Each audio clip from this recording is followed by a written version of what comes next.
Chapter 19, The Fish Trap.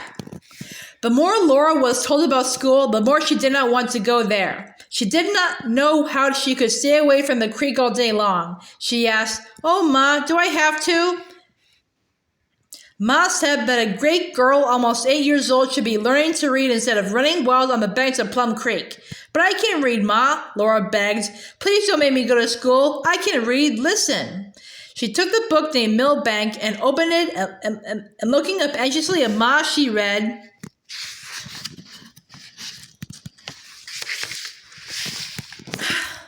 "The doors and windows of Millbank were closed. Crepe streamed from the doorknob." "Oh, Laura," Ma said, "you are not reading. You're only reciting what you've heard me read to Pa so often. Besides, there are other things to learn, spelling and writing and arithmetic. Don't say any more about it. You will start to school with Mary Monday morning."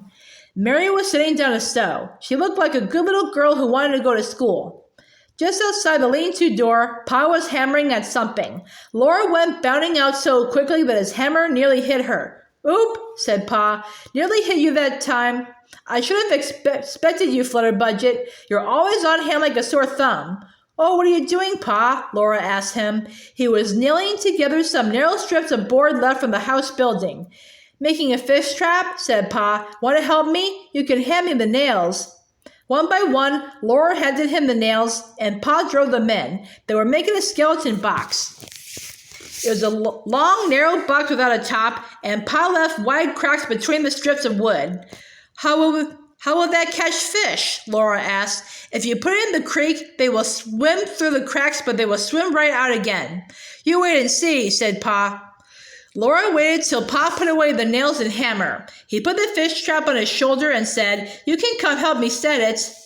Laura took his hand and skipped beside him down the knoll and across the level land to the creek. They went along the low bank, past the plum thicket. The banks were steeper here, the creek was narrower, and its noise was louder. Pa went crashing down through bushes. Laura climbed, scrooging down under them, and there was a waterfall. The water ran swift and smooth to the edge and fell over it with a loud, surprised, crashed splashing. From the bottom, it rushed up again and whirled around, then it jumped and hurried away. Laura would never have tired of watching it, but she must help Pa set the fish trap. They put it exactly under the waterfall. The whole waterfall went into the trap and boiled up again, more surprised than before. It could not jump out of the trap. It foamed out through the cracks. "Now you see, Laura," said Pa, "the fish will come over the falls into the trap, and the little ones will go out through the cracks, but the big ones can't. They can't climb back up the falls, so they'll have to stay swimming in the box till I come and take them out." At that very minute, a big fish came slithering over the falls. Laura squealed and shouted, "Look, Pa, look!" Pa's hands in the water grabbed the fish and lifted him out, flopping. Laura almost fell into the waterfall. They looked at that silvery, fat fish, and then Pa dropped him into the trap again. "Oh, Pa, can't we please stay and catch enough fish for supper?" Laura asked. "I've got to get to work on the sod barn, Laura," said Pa, "and Pa the garden and dig a well and—" Then he looked at Laura and said, "Well, it'll have pint. Maybe it won't take long." He sat on his heels and Laura sat on hers, and they waited. The creek poured and splashed, always the same and always changing. Glints of sunshine danced on it. Cool air came up from it, and warm air lay on Laura's neck. The bushes held up thousands of little leaves against the sky. They smelled warm and sweet in the sun.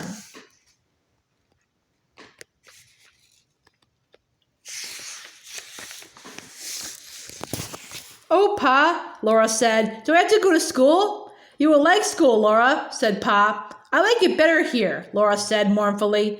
"I know it'll have pint," said Pa, but it isn't everybody that gets a chance to learn to read and write and cipher. Your Ma was a school teacher when we met, and when she came west with me, I promised that our girls would have a chance to get book learning. That's why we stopped here, so close to a town that has a school. You're almost 8 years old now, and Mary going on 9, and it's time you begun. Be thankful you've got the chance, Laura." "Yes, Pa," Laura sighed. Just then, another big fish came over the falls. Before Pa could catch it, here came another. Pa cut and peeled a forked stick. He took 4 big fish out of the trap and strung them on the stick. Laura and Pa went back to the house, carrying those flopping fish. Ma's eyes were round when she saw them. Pa cut off their heads and stripped out their insides and showed Laura how to scale fish. He scaled 3, and she scaled almost all of 1. Ma rolled them in meal and fried them in fat, and they all ate those good fish for supper. You always think of something, Charles, said Ma. Just when I'm wondering where our living is to come from, now it's spring.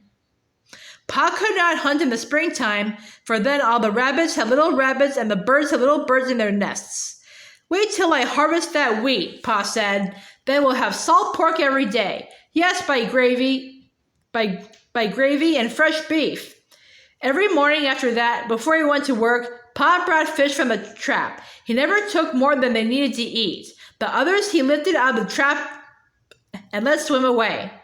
He brought buffalo fish and pickerel and catfish and shiners and bullheads with 2 black horns. He brought some whose names he did not know. Every day there was fish for breakfast and fish for dinner and fish for supper.